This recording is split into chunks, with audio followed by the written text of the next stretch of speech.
Oké. Alweer een muisje. Dit is een spitsmuis. Heel mooi te zien. Zie je daar? Teler Wim Notemans uit Noorbeek mag wel een muizenkenner worden genoemd. Dagelijks vangt hij er zo'n 40 en dat is veel. Veel te veel, want de muizen beschadigen zijn appel- en perenbomen. Een klein muisje eet maar heel weinig wortels, maar als je dus ontzettend veel muizen hebt, dan kunnen ze zo'n hele boom helemaal kaal vreten wat de wortel betreft. Hier zie je een heel mooi voorbeeld. En die bomen gaan dus dood. De teler is daarom op zijn hoede en zet iedere dag 100 muizenvallen. Als hij niets doet, dan loopt de schade in de tienduizenden euro's, zo vreest hij. Maar niet alleen de boeren hebben veel last van de muizenplaag, ook veel particulieren melden zich voor bestrijdingsmiddelen bij de landwinkel in Herkenrade. Mensen willen ze inderdaad wel levend vangen en dan weer terugzetten in de natuur. Dat kan met deze val.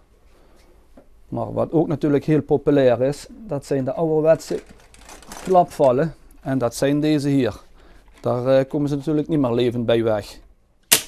Ook Notemans gebruikt de klapval in zijn strijd tegen de muizen, want chemische bestrijdingsmiddelen wil en mag hij niet gebruiken. Het probleem met gif is als de muizen dus dat gif opeten, dat de valken en andere dieren in het wild, wat die muizen weer opeten, dat die dus ook verzieken en dood kunnen gaan.